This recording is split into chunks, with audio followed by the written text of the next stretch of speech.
aumentar a carga horária aí. Não, cara. Pelo amor de Deus. O importante é vocês não terem um prejuízo pedagógico. É isso que é importante. E aí esse semestre fica apertado para mim, mas daí no outro vão me dar uma aliviada. Tá tudo certo. Fica tranquilo. Isso não é problema de vocês. O importante é vocês não perderem o conteúdo didático. Vocês têm que ter acesso a ele. Não pode ter um prejuízo de atrasar a formação de vocês por algum problema de alocação de disciplina. Então, não é problema de vocês. Meninos, vocês lembram que a gente discutiu na segunda-feira?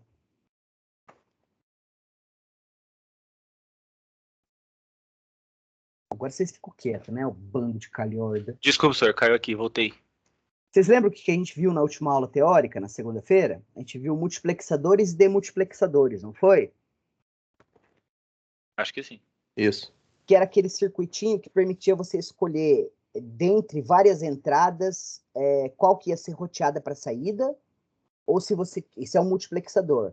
Ou um que você tem uma entrada e você pode rotear ele para uma de várias saídas. Lembram? Que eu mostrei para vocês que dava para a gente construir função lógica usando multiplexadores, aqueles lookup tables, lembram? Sim, lembro sim. Eu mostrei para vocês que a gente usava para caramba o multiplexador no caminho de dados de um processador. Mas tudo isso a gente vai estudar em mais detalhes daqui a um ano em AOC2, tá? E o multiplexadores foi o último tipo de circuito importante que a gente tinha que estudar, que a saída dependia única e exclusivamente da entrada. Percebe que o valor que o circuito produz na saída, até agora, de todos os circuitos que a gente construiu, ele era uma função da entrada. A gente expressava isso como uma função booleana, mas era uma função de primeiro grau booleano. Não era uma função linear. Lembra disso?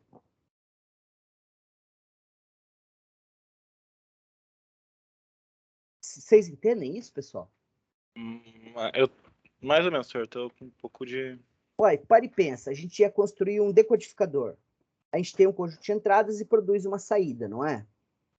Então, a saída, ela dependia única e exclusivamente do que a gente punha na entrada, não era? Sim, sim. Aqui, ó, deixa eu dar um exemplo para vocês. Deixa eu abrir um Paintbrush aqui. Cara, eu acho que eu sou o único professor de vocês que dá aula com Paintbrush, não sou? Eu acho que tem um professor que usa esse esquema, mas não o Paint. Ah, cara, o Paint é tão simples, você não tem que se estressar com nada.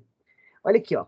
Quem estava estudando agora? A gente criava uma função, aí a gente tinha um conjunto de entradas, e aí a gente ia ter aqui, ó, A e B, ou exclusivo, C e A barrado, por exemplo. Normal, isso aqui tá tranquilo, né? A gente cansou de ver isso aqui, não é? Isso aqui é o que a gente chama de uma função booleana, mas ele é uma função linear. Por que linear? Porque se você tentar ir para um espaço euclidiano, você consegue desenhar isso como uma linha. Em essência, o que a gente tem aqui, ó, é que a saída, isso aqui vai ser igual ao S, normalmente para a gente, não é? Sim, senhor. Então percebe que o valor que S vai receber, que vai ser 0 ou 1, vai depender única e exclusivamente dos valores que eu colocar para A, para B e para C, não é?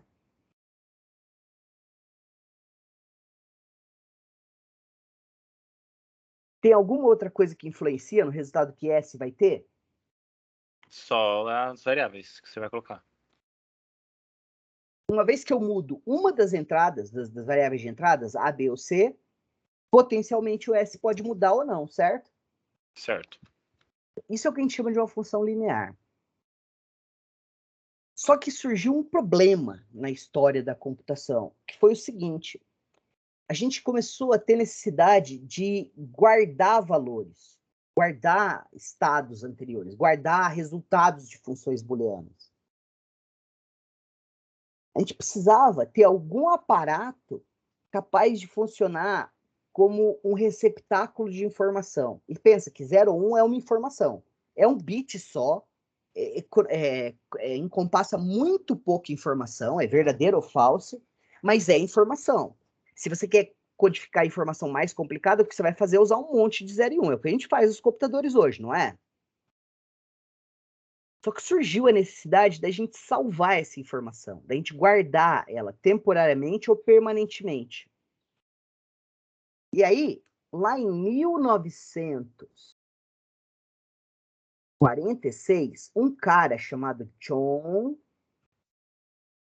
von Neumann. Você já ouviu falar dele? Já ouvi esse nome, mas não. Eu também já escutei.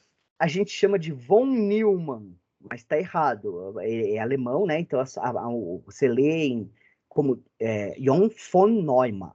É assim que fala. Mas isso é só uma curiosidade. Esse cara, ele propôs um relatório que a gente chamou de The EDVAC Report. Depois eu vou explicar a história da computação para vocês, mas isso aqui é importante, porque o von Neumann, até 40, na verdade, foi 46 ou 48? Acho que foi 48, desculpa. O computador foi inventado em 44. Quando acabou a guerra, em 46, os caras que trabalharam na construção do computador voltaram para as universidades dele e começaram a construir computadores. Só que os computadores naquela época, eles eram o que a gente chamava de computador de propósito específico. O que isso significa? Você construía um computador que resolvia só um problema. Ele não era programável. Você entende? Era uma máquina eletromecânica que resolvia um e apenas um problema. E o von Neumann teve uma sacada louca nesse relatório aí. Ele falou assim, olha, a gente não precisa construir um computador assim. A gente pode construir um computador que é capaz de executar, de resolver qualquer problema. Então, a gente precisa ter um jeito de reconfigurar o hardware para que ele resolva o problema que a gente quer. E aí surgiu esse conceito de reconfiguração de hardware, que o nome evoluiu para programa de computador. E o von Neumann falou que para a gente construir um computador desse jeito, a gente precisava de 3 coisas. A gente precisava, primeiro, de um negócio que ele chamou de unidade central de processamento, que era um conjunto de todos os circuitos lógicos e aritméticos que iam fazer o cálculo. A gente precisava de um módulo para a gente colocar a informação dentro do sistema e tirar a informação de entrada e saída. E a gente precisava, de alguma forma, salvar a informação, tanto os dados quanto as instruções que iam reconfigurar a unidade central de processamento. Esse diagraminha que eu desenhei aqui para vocês, isso aqui é só curiosidade para contextualizar vocês, tá? Eu não vou cobrar nada disso. Isso aqui é assunto de AOC2, de AOC. Isso aqui ficou conhecido como arquitetura von Neumann. E os computadores eles são construídos sobre essa edge até hoje. Legal? Quando você pensa num computador, você sempre pensa, pô, tem um jeito de colocar e tirar a informação dele. Tem os dispositivos de entrada e saída, o monitor, o teclado, o mouse, a interface Ethernet. O computador tem um processador, que é a unidade central de processamento. E o computador precisa de memória. E ele tem vários tipos de memória, não é? Vocês conseguem citar alguns tipos de memória que existem no sistema computacional para gente? Tem RAM, tem Perfeito. HD, Tem o disco rígido. disco rígido, SSD. Cache. Cache, perfeito. Tem os registradores dentro do processador. Tudo isso é memória. Até então, os computadores não tinham memória. Era unidade central de processamento e entrada e saída. E a unidade central de processamento era basicamente a implementação dos vários sistemas aritméticos e lógicos em sequência que executavam aquele cálculo para você. Quando o von Neumann bolou essa ideia de arquitetura von Neumann, do programa armazenado na memória, o que ele fez foi permitir que a UCP ela se reconfigurasse para executar cada instrução em sequência que você precisava para resolver um problema. A ideia parece simples pra caramba hoje, porque é como vocês entendem um computador. Mas quando ele bolou isso, essa ideia não existia. Então foi uma revolução. Por que eu estou contando isso para vocês? que como é que funcionava os computadores como o Colossus, o ENIAC, que vieram antes dos computadores do EDVAC, dos computadores de propósito geral, esses que podiam ser reprogramados. Ele não tinha memória, tudo que ele tinha era entrada de dados. E a entrada de dados era normalmente feita por cartão perfurado. Era um cartão de papelão cheio de buraquinhos. Se tinha um buraco era 0, se não tinha era 1. Ou o contrário. Beleza? Mas não existia essa necessidade da memória. Agora a gente passou a ter. Porque você vai reconfigurar a unidade central de processamento a cada passo para executar uma instrução. Então você tem que ter um lugar para colocar as instruções, para segurar as instruções por um certo tempo. Daí surgiu essa necessidade de unidade de armazenamento, que depois a gente evoluiu para o nome de memória. Beleza?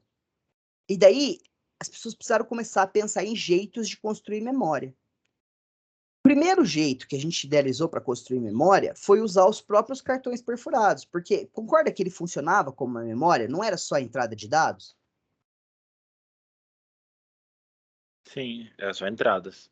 A informação estava armazenada no cartão e ela ia continuar armazenada, ela é persistente ainda. A informação não se perde uma vez que ela está no cartão. Só que leitura e escrita de cartão é lento. Então a gente precisava desenvolver memórias melhores. Daí, a segunda memória que a gente inventou foi uma memória magnética. Era muito louco. Era um imãzinho. Beleza? E ele ficava tipo num varal, assim. E daí você usava o princípio de eletroímã, que você sabe que você vai... Oi, filho. Papai tá... Só um minutinho. Papai tá assistindo aula.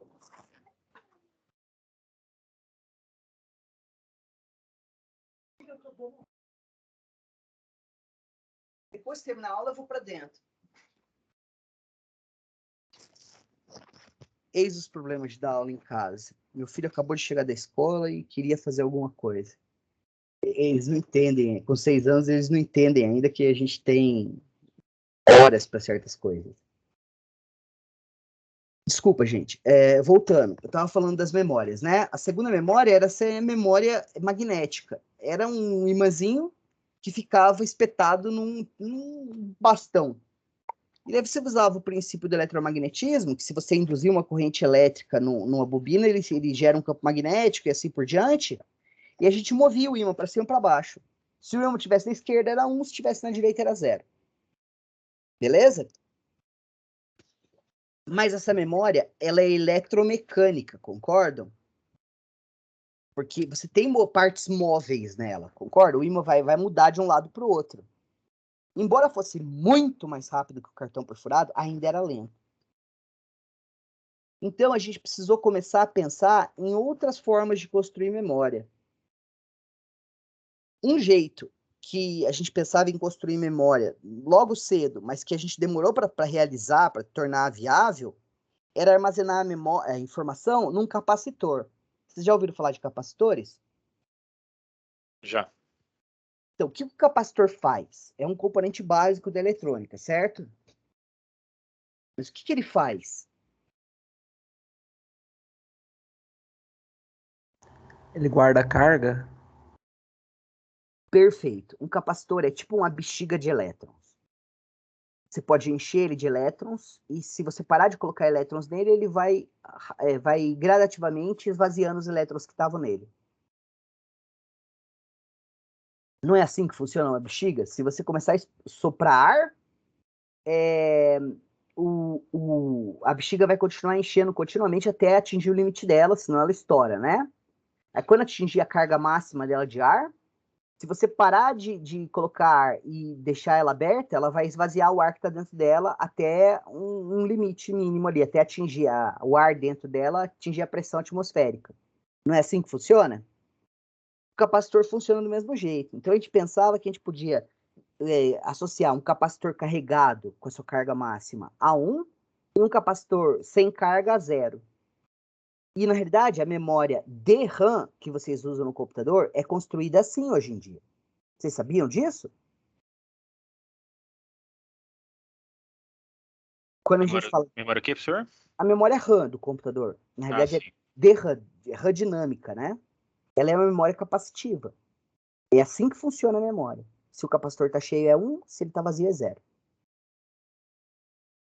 Vocês sabiam disso ou não? Eu tinha lido, acho isso no livro Uma Visão Abrangente, a Computação, se eu não me engano. Ah, legal. Então, mas a gente não conseguiu equacionar isso naquela época. Demorou para a tecnologia amadurecer. Então, a gente começou a pensar, será que dá para a gente guardar informação nos próprios circuitos elétricos? Ou seja, será que dá para eu usar transistores para guardar informação?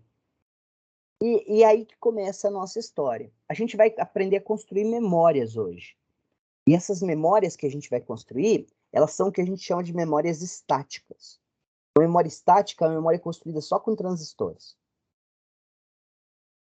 É engraçado, que dinâmico parece melhor do que estático, né? Mas a memória estática ela é muito mais rápida que a dinâmica.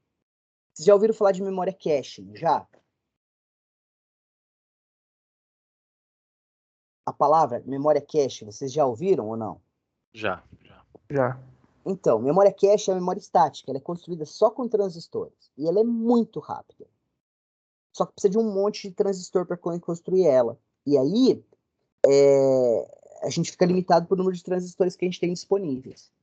Então é esse que é o nosso objetivo. A gente vai aprender o que são latches e o que são flip-flops e como construir eles e como eles funcionam. Isso aqui são células de memória. São circuitos que guardam informação. Legal? E o jeito que a gente vai guardar a informação no circuito é muito inteligente.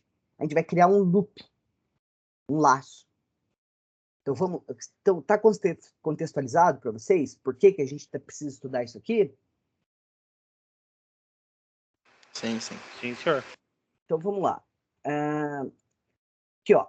Circuitos com memória. Vamos ver um exemplo de um circuito com memória. Imagina que você quer guardar um bit de informação. O circuito mais simples que eu consigo pensar para guardar um bit de informação é isso aqui, ó. Um circuito com duas portas inversoras. Porque se você colocar um aqui, você vai ter zero entre elas, e esse zero vai ser invertido, vai ter um aqui, não é? Então a informação está guardada entre esses dois circuitos. Ah, professor, mas se eu tirar a alimentação aqui, eu vou perder a informação aqui. É por isso que você tem esse laço aqui, tá vendo? Ó? Daí o 1 vai sair, daí você coloca o inverso da informação que você quer guardar. Você quer guardar um zero, então você coloca um 1 aqui. Aí esse 1 vai se propagar, vai virar 0 e depois vai virar 1. Aí você tira a alimentação daqui. E aí a corrente vai continuar fluindo por esse fio e vai continuar alimentando o circuito e a informação está guardada aqui.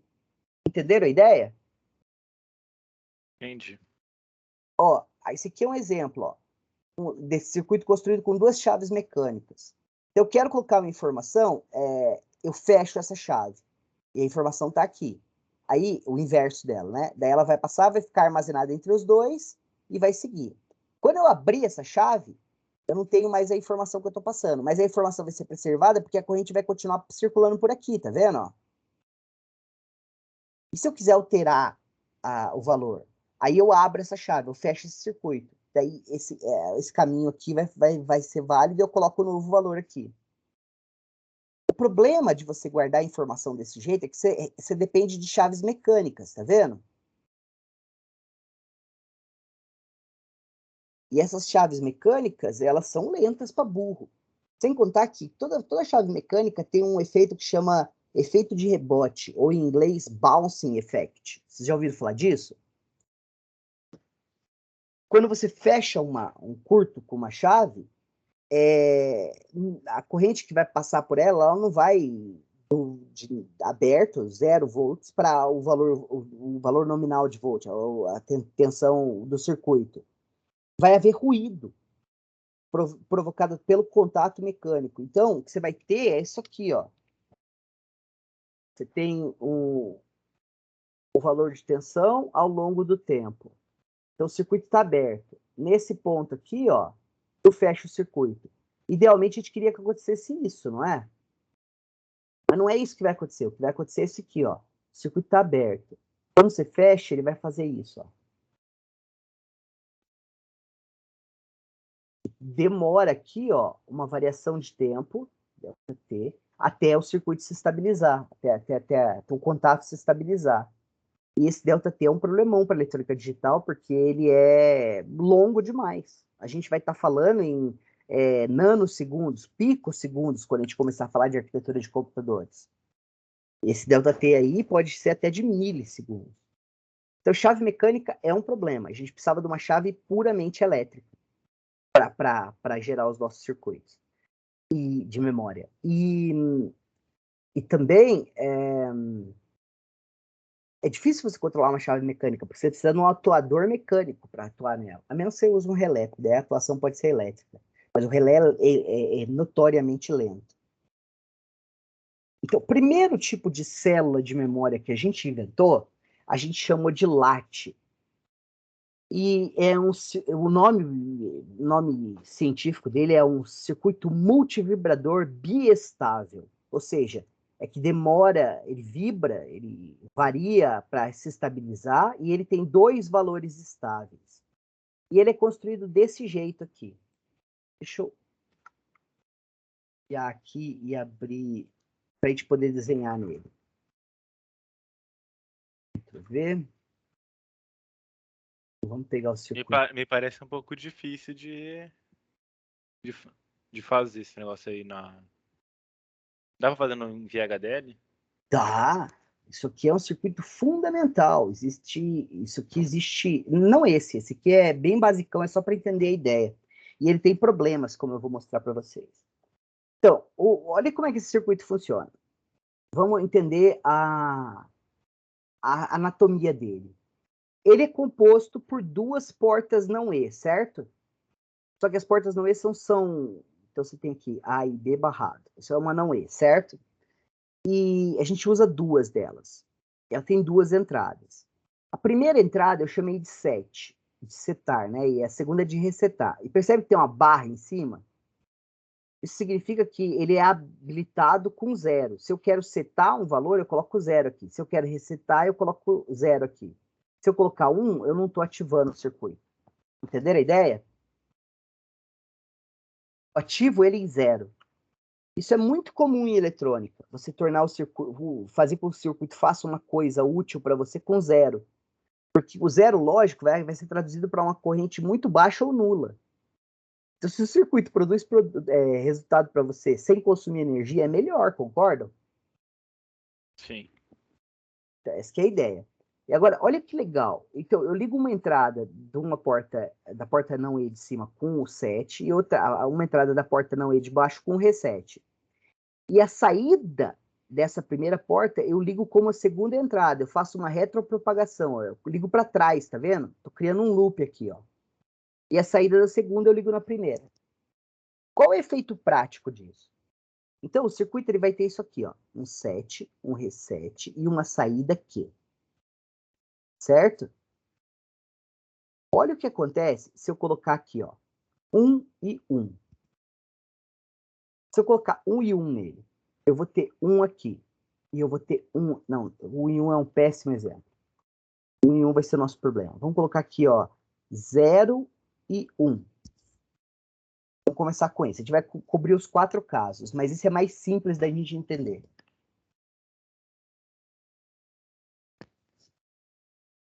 O que vai acontecer? Eu vou ter um 0 aqui e eu vou ter um 1 aqui. É isso que eu tô falando, não é? A porta não E, como é que é a tabela verdade dela? A, B, e aqui eu tenho A e B barrado. É o inverso da E, né? Então, eu vou ter 0, 0, 0, 1, 1, 0, 1, 1. A E vai ser 0, 0, 0, 1. Então, isso aqui vai ser 1, 1, 1, 0. Não é isso? Então, observa o seguinte, ó. Se eu tiver pelo menos um 0 na entrada A ou B, a saída é 1. O único jeito de eu ter 0 na saída é se ambos forem 1. Então, olha aqui. Essa porta E tem 0. O 7 é 0. E o que tem no reset? Pode ser tanto 0 ou 1. Aqui eu tenho 0 ou 1. Importa se eu tenho 0 ou 1 para decidir qual é a saída aqui?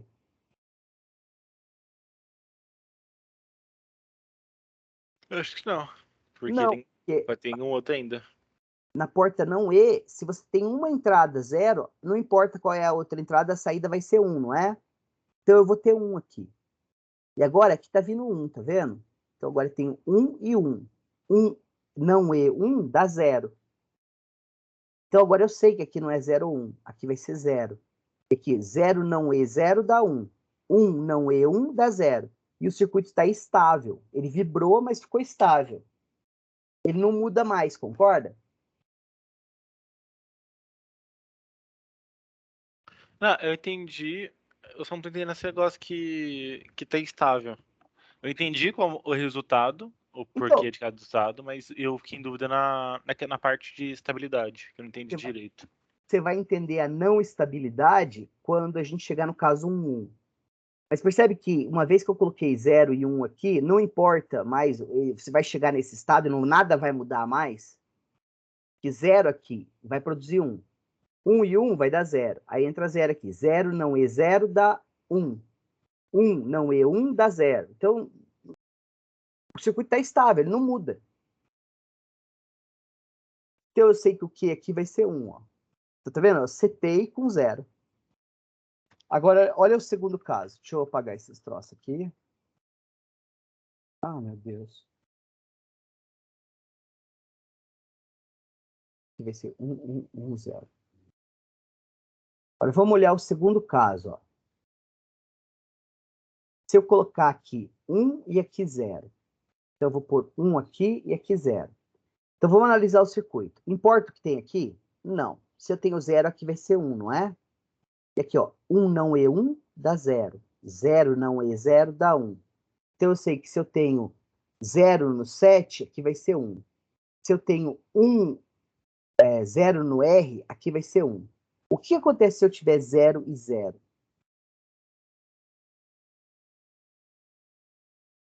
Olha o que vai acontecer.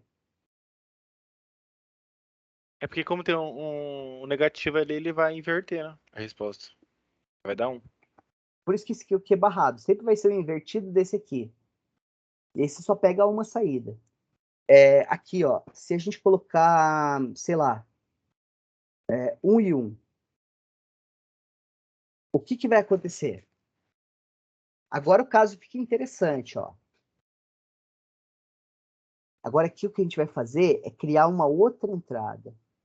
A gente vai chamar de QA, Q anterior. Porque percebe que o Q, ele é uma entrada do circuito? Ele é a saída, mas ele também é uma entrada, não é?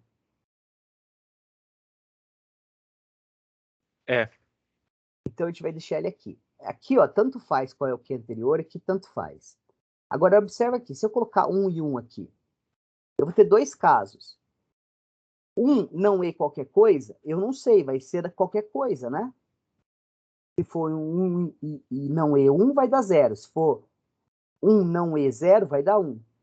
Então vai depender. Se aqui, ó, no Q anterior, o Q, ele for 1, o que vai acontecer? Eu tenho 1 e não sei o que tem aqui, mas aqui eu sei que eu tenho 1 e 1. Concorda?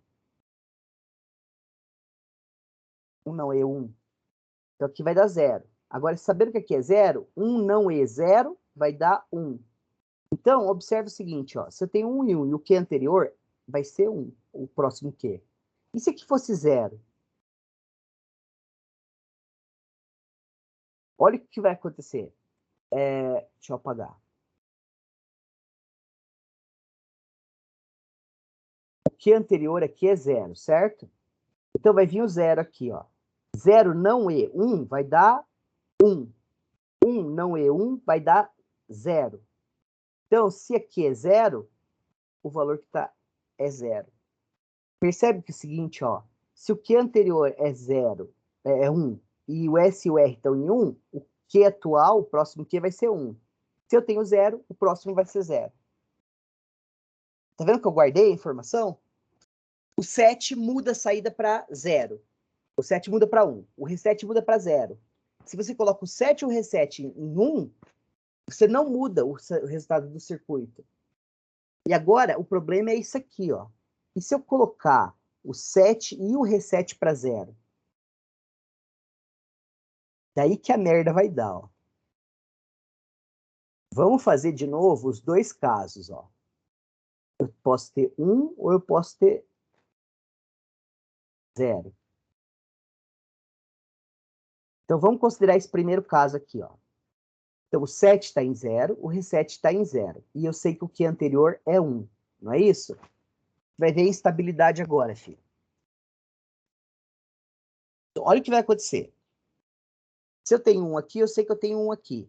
1 não E 0 vai dar quanto? Vai dar 1. E agora aqui eu tenho 0 não E 1, que vai dar 1 também.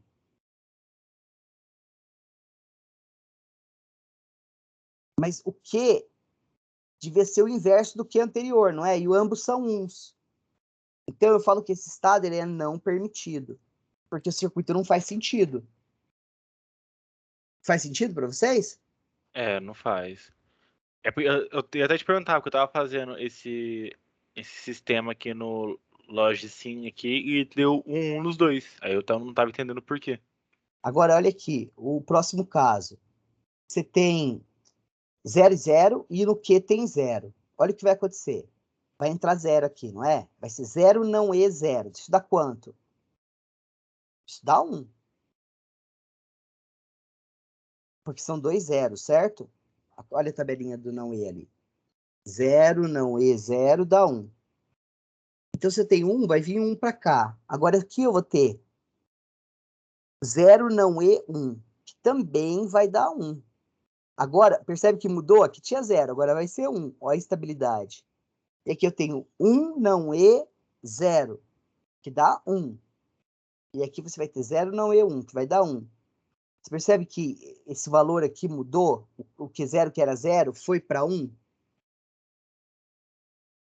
Mas percebe que ambos, o Q e o Q barrado, estão com 0? Então isso aqui é não permitido. Então o que é um LAT, esse circuito multivibrador biestável? É biestável porque ele tem 2 estados, né? O Q e o Q barrado. Ele funciona que nem uma célula de memória? Funciona. Se você quer salvar um 0, tudo que você tem que fazer é colocar 0 no reset. Se você quer salvar um 1 de informação, tudo que você tem que fazer é colocar 0 no set. O problema é que você tem que cuidar para não colocar o set e o reset em 0 ao mesmo tempo, porque esse estado é não permitido. E aonde que a informação fica guardada? Na saída aqui.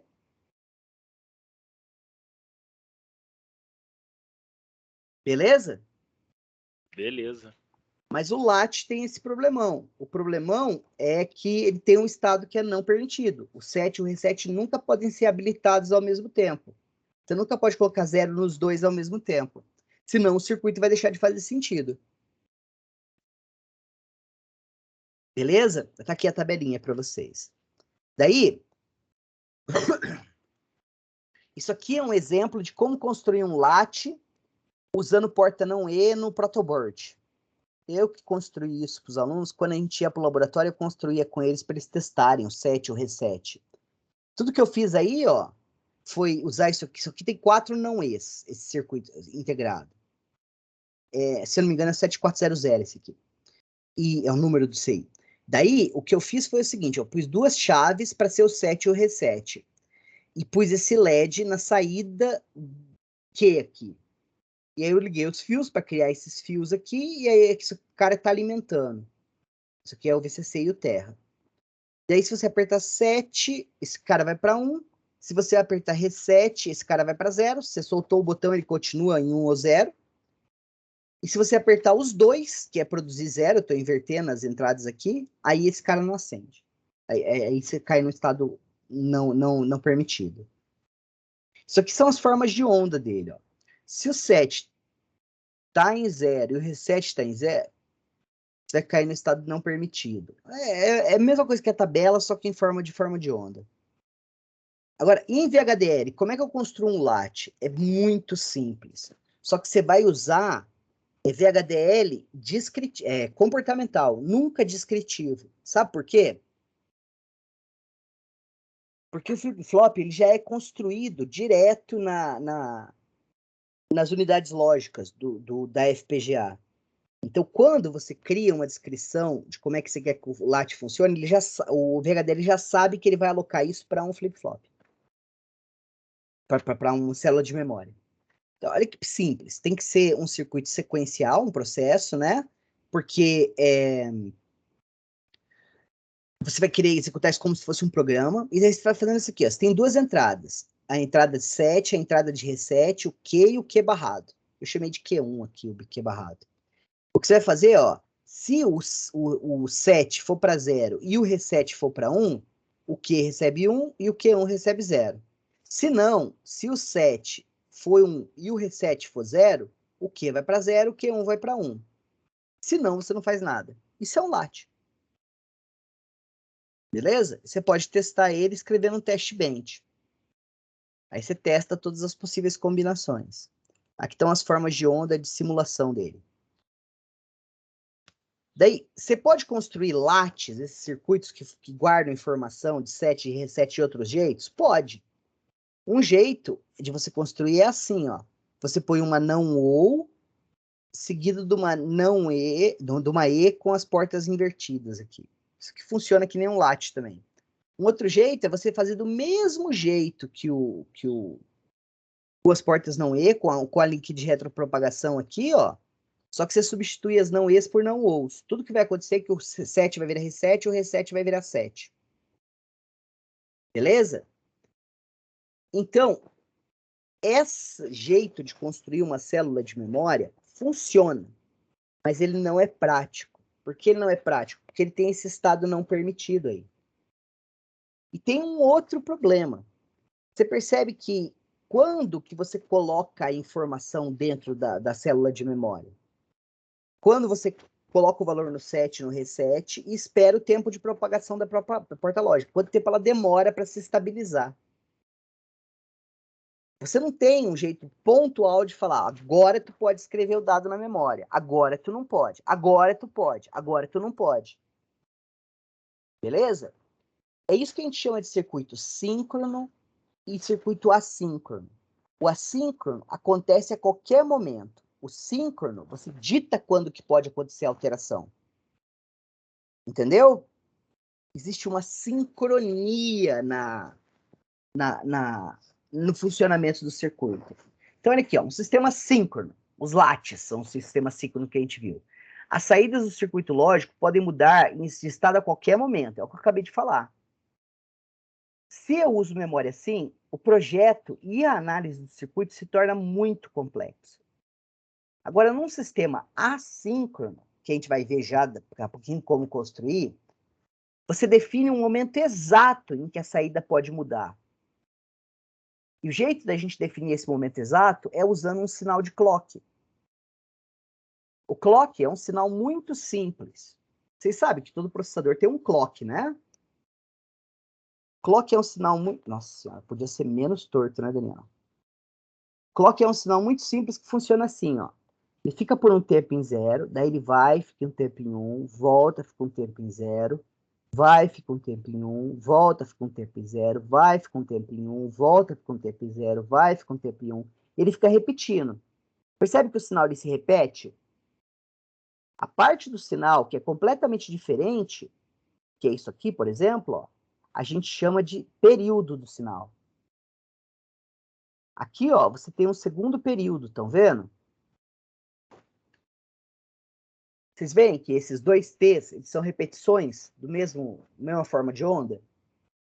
Sim, senhor. Sim. Então, isso a gente chama de período. Vocês lembram da física no segundo grau, que vocês aprenderam sobre período e frequência? E que vocês viram que a fórmula é frequência igual a 1 sobre período? Consequentemente, período vai ser igual a 1 sobre frequência? Vocês lembram disso? Vocês estudaram no contexto de pêndulo?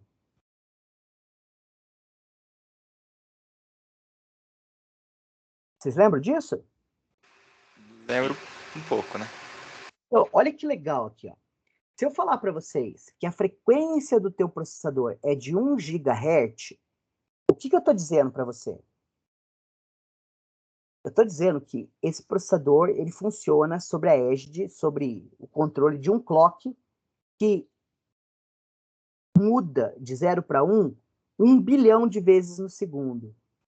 Então eu consigo saber exatamente quanto que dura o tempo em que o sinal fica em 0, em 1 e volta para 0. O tempo vai ser período igual a 1 sobre 1 vezes 10 a nona, que vai ser igual a 1 nanosegundo. Ou 1 vezes 10 a menos 9 segundos. E a mesma coisa que dizer que isso aí acontece, essa repetição do sinal acontece 1 bilhão de vezes em 1 segundo. De quanto que é o clock do processador do celular de vocês? Vocês sabem? Não sei, professor. E do teu computador? Eu não lembro agora, mas eu já pesquisei uma vez. Você pode ver assim, quer ver, ó? Você está no desktop aí, né? Você vem aqui no este computador, vai em propriedades. Daí vai mostrar aqui, ó. 3.5 GHz.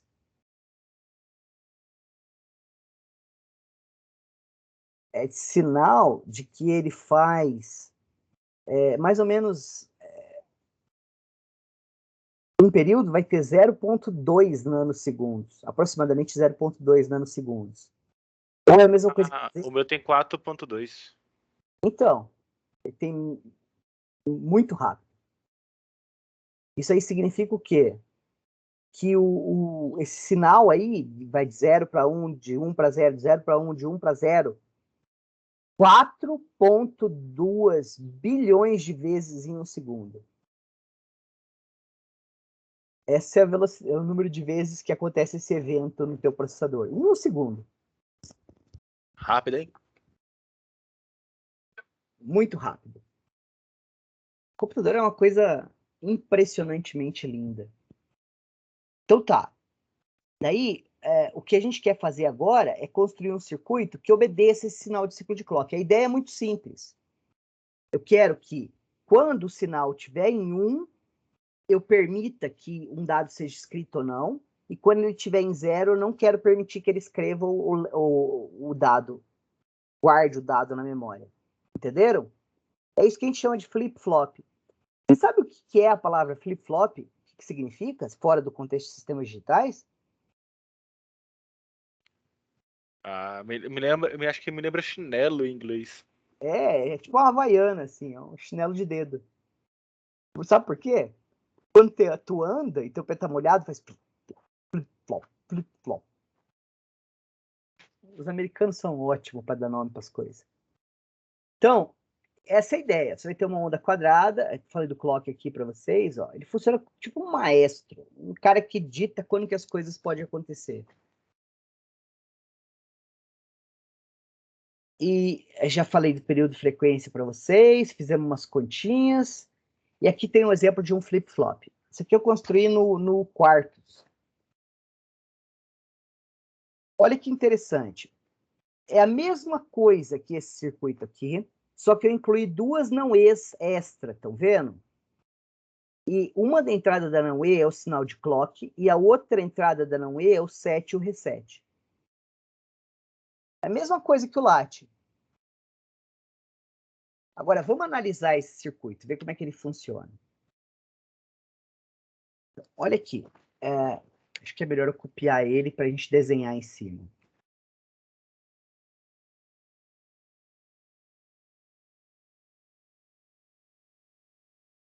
Cara, eu lembro de quando eu aprendi isso há 29 anos atrás. Eu achei a coisa mais louca do mundo.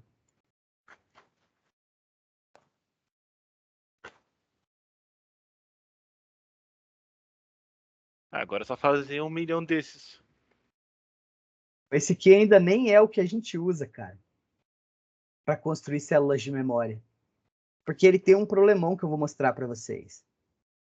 Ele ainda tem um problemão. Olha aqui o que vai acontecer. Vamos lá.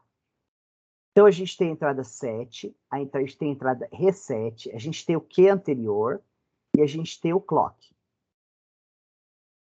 E eu não vou analisar o circuito inteiro, porque isso aqui vai dar o quê? 16 linhas, né?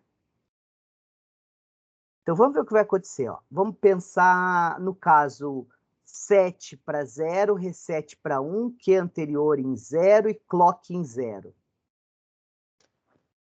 E o clock em 1, desculpa.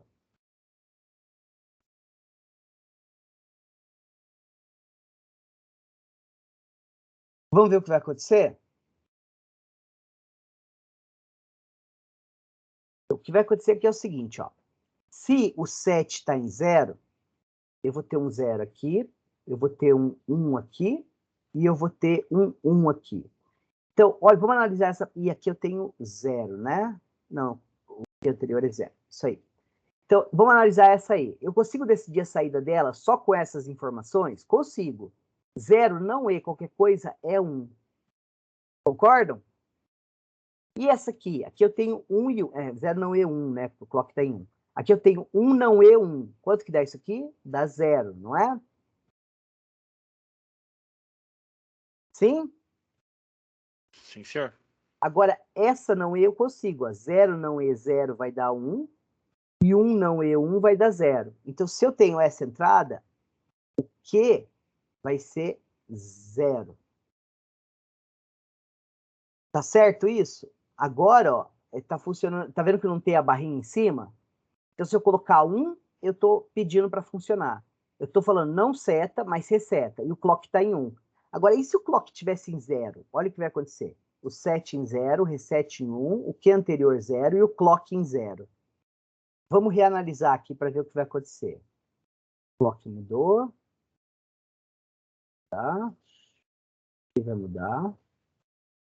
Vai mudar. Esse aqui vai mudar. E o Q anterior era 0, né? Então, vamos ver o que vai acontecer.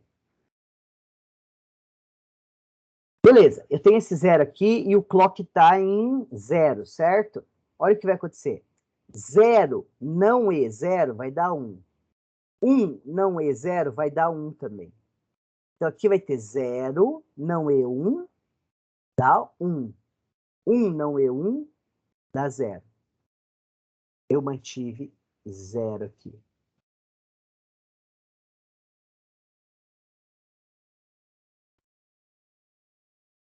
Cara, tá certo isso aqui? Isso aqui não tinha que ser 1? Não, porque eu resetei, eu fui para 0, né? Agora vamos... Eu tô revendo aqui. Tá certo, tá certo. Eu não fiz errado, não. Agora, porque a gente está setando em 1. Então, vamos tentar colocar 1 na memória. Ó. Então, eu tenho 1, eu tenho 0 no reset. Não, a gente pode até fazer de novo isso aqui. Ó. Vamos colocar aqui, ó, 0, 1. O clock, o que anterior está em 1 e o clock está em 1. Olha o que vai acontecer. Vamos apagar isso aqui tudo.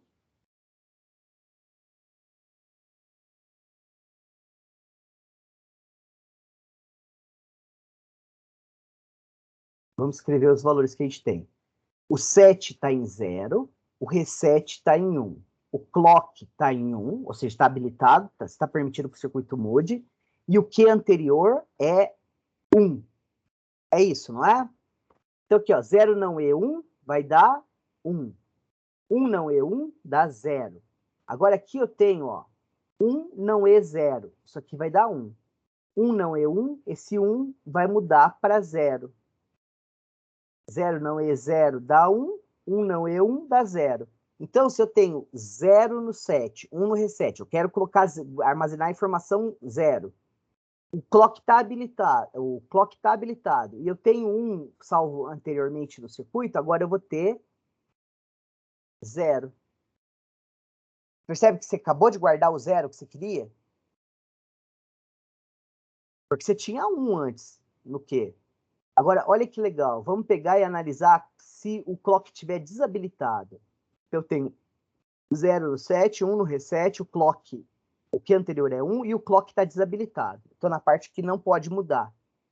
Olha o que vai acontecer. Esse aqui vai mudar. Esse vai mudar. Esse vai mudar. Esse pode mudar. Vamos analisar de novo. Ó. Então o clock está em 0, não é? 0 não é 0, dá 1. 0 não é 1, dá 1. E aqui eu tinha quanto no que anterior? 1, né? Então aqui você vai ter, ó, 1 não é 1, dá 0. 0 não é 1,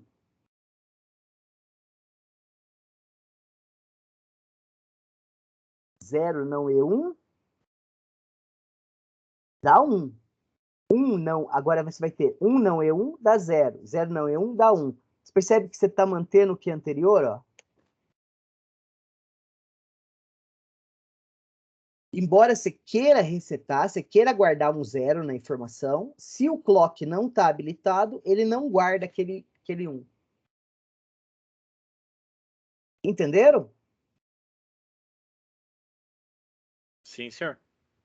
Então, se você olhar para a forma de onda do clock,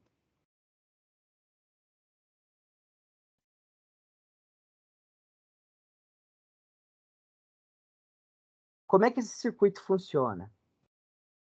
Ele funciona assim, ó, você pode alterar aqui quando for 1, aqui você não pode alterar, aqui você pode alterar, aqui você pode alterar. Então, aqui você pode alterar, alterar, alterar. E aqui você não altera, não altera, não altera. O que você conseguiu com esse circuito é construir uma memória em que você pode definir quais períodos a informação pode ser salva ou não. Tranquilo? Tranquilinho. Só que o caso não permitido ainda persiste. Olha aqui, ó. Vamos pegar e colocar 7 para 1, reset para 1, que está habilitando em 1, né? O que anterior era 1 e o clock vai estar em 1 para funcionar. Olha o que vai acontecer com o circuito.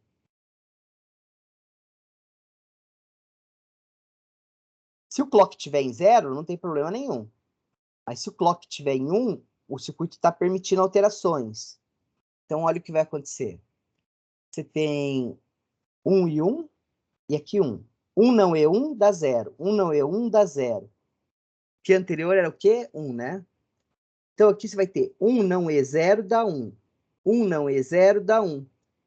1, 1. Então, esse cara aqui é não permitido também.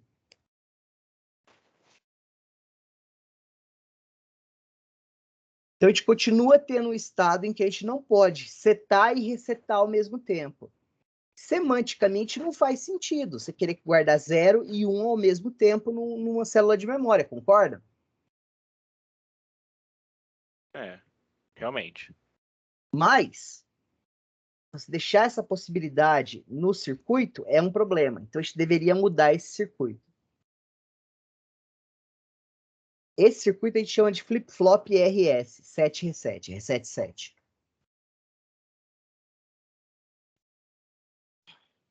Que eu tenho um exemplo de quando que eu posso mudar o circuito habilitado e o circuito desabilitado no 0. Foi esse desenho que eu fiz aqui, certo?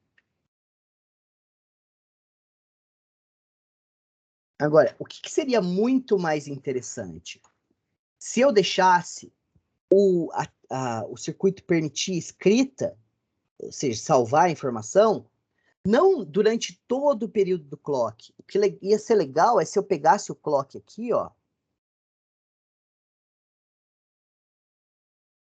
e eu pegasse uma coisa momentânea. Então, vou ter o sinal de clock aqui, ó.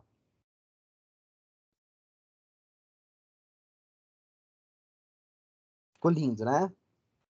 E se eu tivesse interessado só nessa transição de 0 para 1, dessa linha aqui, ó, eu ia ter uma transição instantânea, momentânea, certo? Se eu usasse essa transição para guardar a informação, daí eu conseguia controlar precisamente o momento em que a informação podia ser salva. E não controlar a janela de tempo em que a informação podia ser salva. Beleza? Isso aqui é o que a gente chama de clock edge. Como é que a gente chama isso? Borda. Em português é borda. Borda. Isso aqui é uma borda positiva. Porque você foi de 0 para 1. A seta está para cima. Isso aqui, ó, quando você vai de 1 para 0, é o que a gente chama de borda negativa. Porque a seta está para baixo. Você está indo de 1 para 0. A gente vai estar interessado nesses eventos. Beleza? Como a gente vai construir isso é um pouco complicado.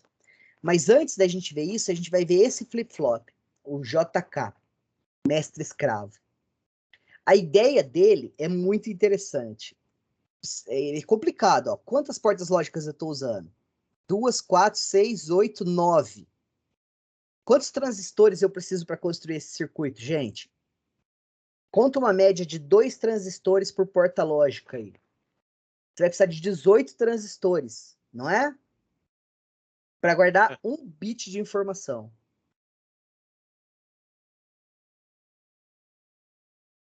Louco, não é? É. Então, olha o que muda nele. Percebe que aqui, ó, você tem um flip-flop RS controlado por push clock? Aqui, ó. É o flip-flop RS controlado por push clock, não é? Só que na realidade você precisa de mais portas. Tá vendo aqui que essa não E tem 3 entradas? Uma não E de 3 entradas é a mesma coisa que duas não E's de uma entrada. Então você não tem 9 portas aqui, você tem 11. Isso aqui vale por 2, 4, 5, 6, 7, 8, 9, 10, 11. Você vai precisar de 22 transistores aqui. E o circuito que a gente usa para célula é um pouco mais complicado que esse. Porque a gente vai ter reset e reset assíncrono também. Com preset clear, que a gente chama. Então, olha qual é a ideia desse cara. Tá vendo que o clock tá entrando nessa porta aí aqui? E eu tô pegando o sinal de clock aqui, ó, invertendo ele e colocando nessa porta aí aqui. Então, esse cara aqui é o escravo. E esse aqui é o mestre. Quando eu colocar uma informação aqui, por exemplo, o J é o 7, o Q é o reset. Se eu colocar um 1 e 0, significa que eu quero guardar o 1, certo? Eu quero guardar 1 no Q. É quando que eu vou poder fazer esse negócio funcionar? Bom, se o clock está em 0, esse cara não funciona. Por que ele não funciona? Porque lembra como é que o clock funciona? Eu falo que ele funciona só quando o clock está em 1, não é? Não era assim? A célula de memória vai funcionar só quando o clock estiver em 1. Então aqui, ó, se o clock está em 0, esse pedaço, essas 4 primeiras não E's aqui, não vão funcionar. Eu vou manter o estado anterior. Só que o clock que está em 0, ele está sendo invertido aqui, ó, e virando 1 aqui. Então, o clock que está entrando nesse flip-flop RS é 1. Então, esse cara está funcionando. Ele vai pegar a saída que está aqui e jogar para cá. Agora, quando o clock aqui for de 0 para 1, percebe que esse primeiro pedaço aqui vai funcionar e esse aqui vai deixar de funcionar?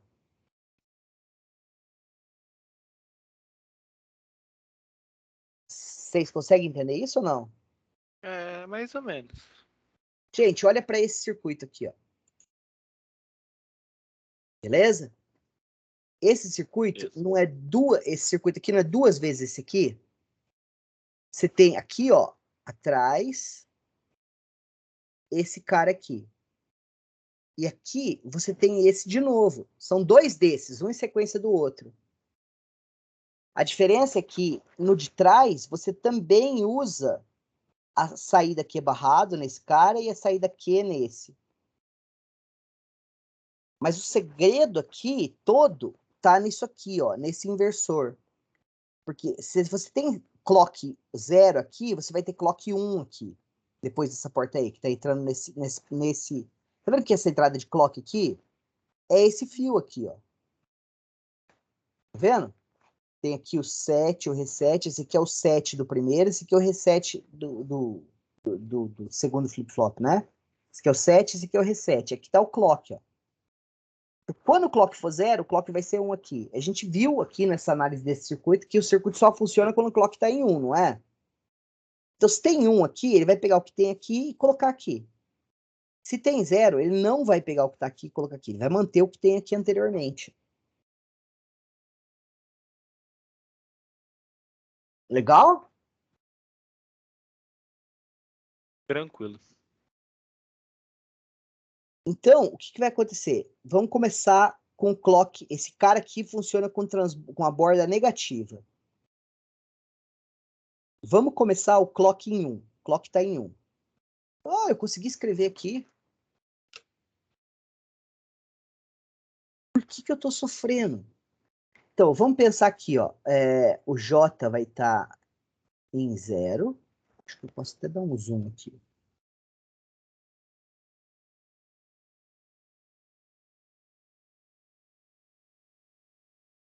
O J em 0.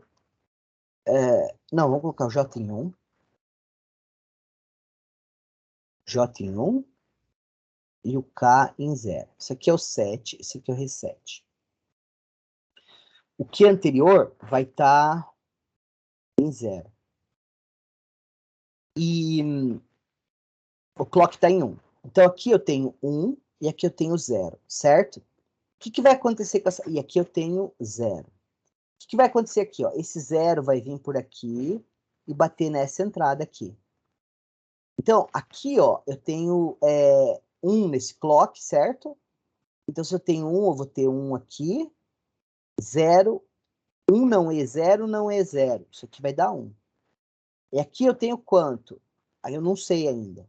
Porque eu não sei quanto está aqui. Não sei se está estável. Devia ser 1, mas eu não tenho certeza. Então, aqui está entrando 1.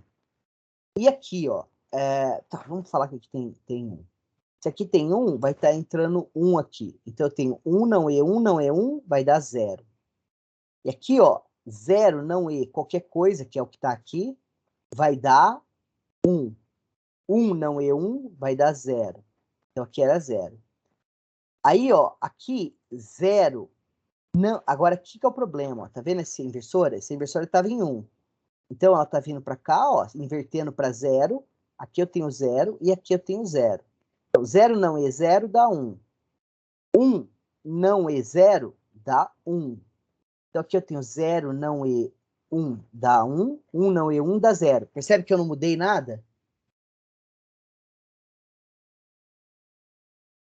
O que anterior era 0, eu queria colocar 1, mas o clock está em 1. Agora, quando o clock for de 1 para 0, ou seja, acontecer isso aqui, ó. Desculpa.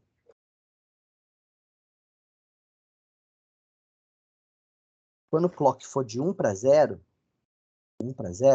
o que vai acontecer? Esse clock agora vai mudar de 1 para 0. A gente tem que reanalisar todo o circuito. Vamos ver o que vai acontecer. Se o clock for para 0, aqui eu tenho 0, aqui eu tenho 0. Aqui eu tenho 0, então aqui vai bater 1 e aqui vai bater 1. Certo? Olha o que vai acontecer de legal. Vamos reanalisar tudo. O clock é 0, então 0, tanto faz o que tem aqui, aqui vai dar 0. Isso, não. Como é que eu mudo a cor da caneta, será?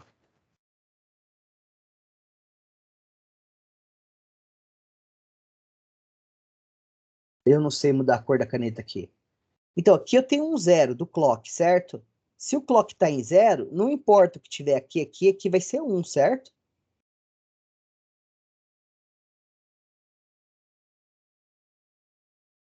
E se o clock está em 0, não importa o que tiver aqui ou aqui, esse cara vai ser 1 também.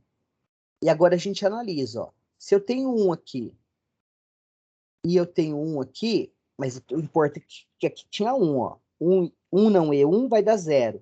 0 não é 0, vai dar 1. E agora aqui, ó, o clock estava em 0, vai aqui é 1. Então aqui eu tenho 1 não é 1, aqui vai ser 0. E aqui, ó, o clock entrou aqui 1, e aqui eu tenho 0. 1 não é 0, aqui vai para 1. E agora olha o que vai acontecer. Eu tinha 0. 0 não é 1, vai dar 1. 1 não é 0, vai dar 1. E agora 1 não é 1, dá 0. 0 não é 0, dá 1. E eu salvei o 1. Mas quando que eu salvei? Eu salvei quando eu fui de 1 para 0. Estão vendo? É complicado, não é?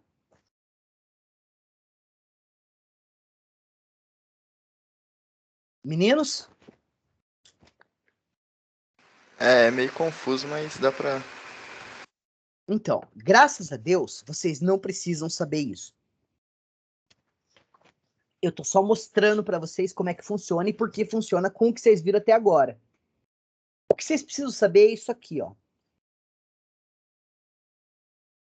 Vocês vão pensar nesse circuito complicado que a gente idealizou aí, num subsistema digital, num sistema digital.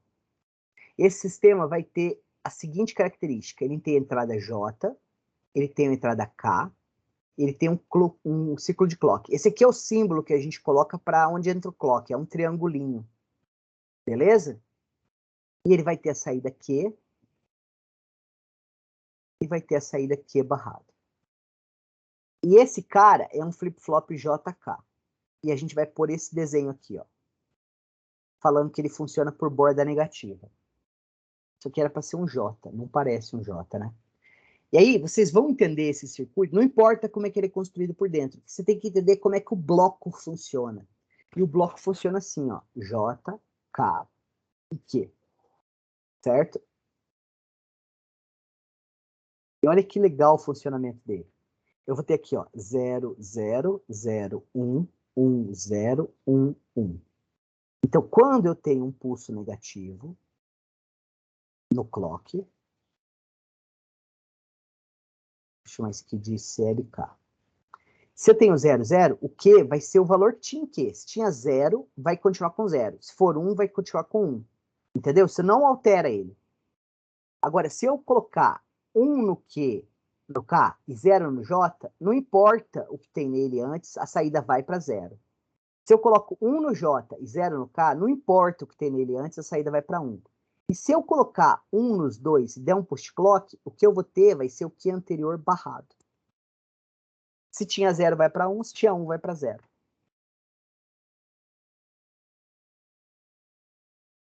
Isso vocês conseguem guardar?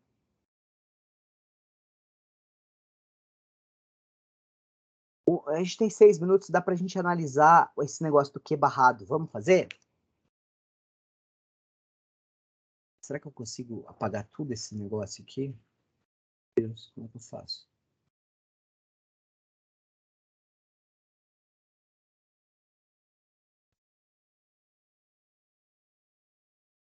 Acho que é aqui.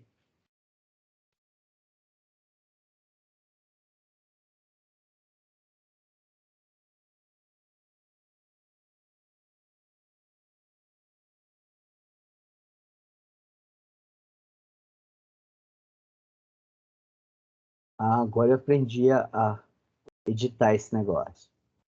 Então, a gente tem os dois estados que são interessantes aqui, ó. O 0 e 0 eu dou um post clock e vai manter o valor que tinha lá. E 1 e 1 eu dou um post clock e inverte o valor que tinha lá. Vamos fazer esse caso aqui? Pode ser? Pode ser, meninos? J Pode ser? igual Pode. K igual a 1, Q igual a 0. Q anterior igual a 0. Então vamos ver aqui, ó. 1, 1 e 0. Acho que foi o que a gente fez já, não foi? Sei lá. Então a gente tem que estar em 1. Então o que vai acontecer se a gente tem 1 aqui? Se aqui eu tenho 0, aqui eu tenho que ter 1. Ele nunca vai ter um estado anterior. Então, ó, vamos pegar e retropropagar esse 0 para cá. Se eu tenho 0 aqui, o que eu vou ter vai ser 1, 1, 1 não E1, não E0, que vai dar 1. E aqui eu tenho 1. Então aqui eu tenho 1, não E1, não E1, que vai dar 0. Aí aqui, se é 0 não E qualquer coisa, dá 1. Então se aqui eu tenho 1, aqui eu tenho 1 não E1, dá 0. 0 não E0, dá 1. Agora aqui, ó, o clock era 1, então aqui eu vou ter 0 e 0. 0 não E1, dá 1. 0 não E0, dá 1. E agora aqui, 0 não E1, dá 1. 1 não E1, dá 0. Está estável. Agora vamos pegar, então, com clock igual a 1. Agora a gente vai... Será que eu não consigo mudar a cor disso? Consigo. Então agora o que a gente vai fazer? A gente vai passar o clock de 1 para 0. Quando eu fizer isso, que alterações vão acontecer de cara? Aqui eu tinha 0, então esse cara deixa de ser 0, passa a ser 1 e 1, concordam? Vamos ver o que muda. Tá entrando no 0 aqui. Então 0 não importa o que tem, esse cara vai mudar de 0 para 1. Esse aqui, 0, não importa o que mais tem, esse cara vai continuar em 1. Então agora que eu vou ter o quê? 1 não é 1, não, aqui eu tinha 1 e 0. Então aqui eu vou ter 1 não é 1, dá 0. 0 não é 1, dá 1. Mantive igual, não alterei nada, certo? Agora olha aqui, ó. 1 não é 1, esse cara aqui de 1 vai para 0. E esse aqui, ó, 0 não E1 vai continuar em 1. Vai continuar em 1. Agora, olha aqui. 0 não E1 dá 1. 1 não E0 dá 1. Então, esse cara muda de 0 para 1. Agora, 1 não E1 dá 0. 0 não E0 dá 1. Eu peguei e setei o valor. O que anterior era 0. Para quanto que foi? Para 1. Vamos dar um outro pulse de clock agora para vocês verem mudar de novo? Agora eu vou mudar de 0 para 1. Certo? Então, deixa eu pegar a borracha aqui. Deixa eu apagar as coisas que a gente não está usando.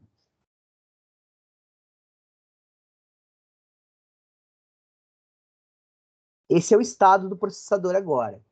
Vamos ver o que vai acontecer. Tá em 1. Então aqui eu tenho 1 não E1, não E1. Vai, tá certo esse 1 aqui? O que aconteceu? Sei lá desse 1 aqui. Aqui eu tenho 1. Então esse 1 vai vir para cá, vai bater aqui. Cara, que não é 0, vai ser 1. Então eu tenho 1 não E1, não E1. Tudo 1, esse cara vai ser 0. E esse aqui, ó,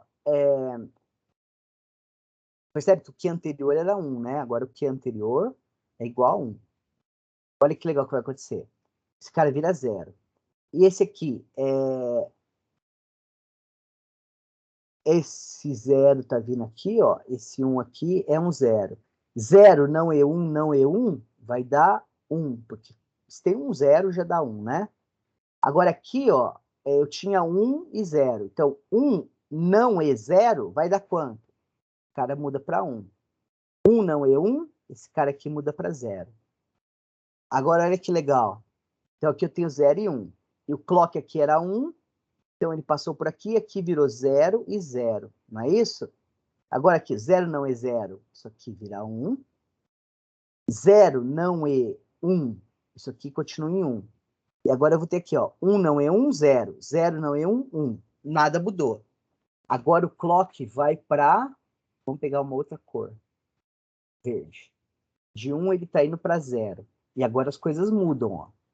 O que vai acontecer? Deixa eu apagar as coisas que a gente não está usando.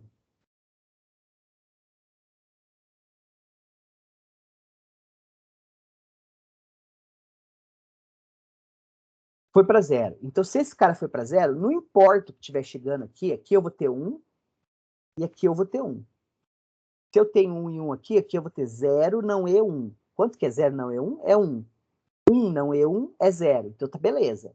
Agora aqui, ó, 0 não é qualquer coisa, só que qualquer coisa aqui é 1. Certo? Porque o clock foi para 0, então esse cara aqui está em 1, esse cara aqui está em 1. 0 não é 1, dá 1. Agora aqui é 1, o do clock, importa esse aqui, ó. 1 não é 1, vai ser 0. E agora olha aqui, ó. 1 não é 0, esse cara aqui vai mudar para 1. 1 não é 1, esse cara aqui vai mudar para 0. 0 não é 0, dá 1. 1 não é 1, dá 0. Percebe que o que anterior era 1 e o que atual foi para 0? Então ele está invertendo, não está?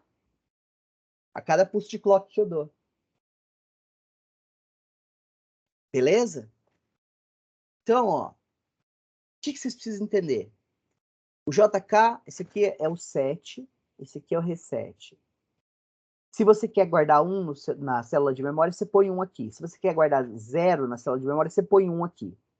Quando que ele guarda? Quando acontece uma transição de 1 para 0. De 1 para 0.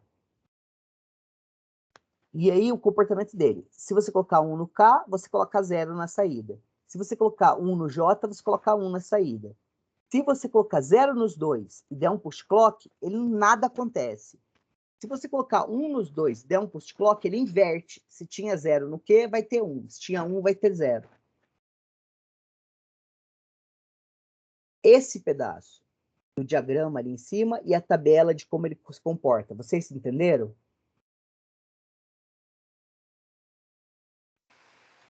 Por mim, tá de boa. Só isso que vocês precisam saber. Tudo que eu mostrei antes aqui para vocês era para provar que funciona. Mas eu não vou cobrar nesse nível na prova. Seria sacanagem. Porque isso é complicado. E vocês não são engenheiros da computação, vocês estão fazendo ciência da computação. Eu tenho que matar a cobra, mas eu preciso mostrar o pau para vocês. Mostrar como é que funciona em nível de porta-lógica é mostrar o pau que eu matei a cobra. Mas o que é importante para mim é que você saiba que a cobra está morta. Ou seja, como é que esse cara aqui funciona. Porque é ele que é a célula de memória que a gente vai usar. Beleza?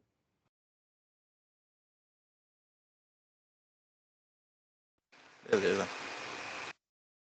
Tá, beleza. Depois a gente vai pegar e aqui tem a tabela dele e aqui a gente vai falar dos flip-flops do tipo D e T. Isso aqui a gente vai fazer na próxima aula e a gente vai discutir o que a gente pode fazer com essas células de memória. Deixa eu ver se é isso mesmo.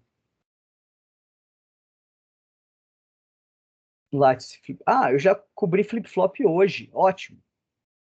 A gente vai falar do flip-flop tipo D, tipo T, e aí vamos começar a fazer circuitos com eles. A grande vantagem de você ter memórias é que você pode agora criar um circuito em que a saída não depende só da entrada, ela também pode depender do valor atual do circuito. E aí a gente vai conseguir construir algoritmos em hardware. E a gente vai fazer alguns. Beleza, meninos? Bom, a gente vai ficar 1,5 semana sem se ver por causa do carnaval. Vocês têm trabalho para fazer, né? Tem os roteiros. Vocês têm alguma pergunta, dúvida, desespero? Por mim, nada. Tá tranquilo, meninos?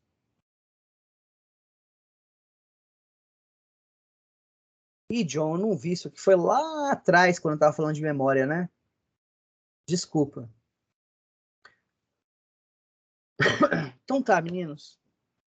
A gente se vê na segunda que vem. Se vocês tiverem alguma dúvida no roteiro durante o carnaval, me mandem dúvidas que provavelmente eu vou dar uma olhada ou outra no computador, beleza?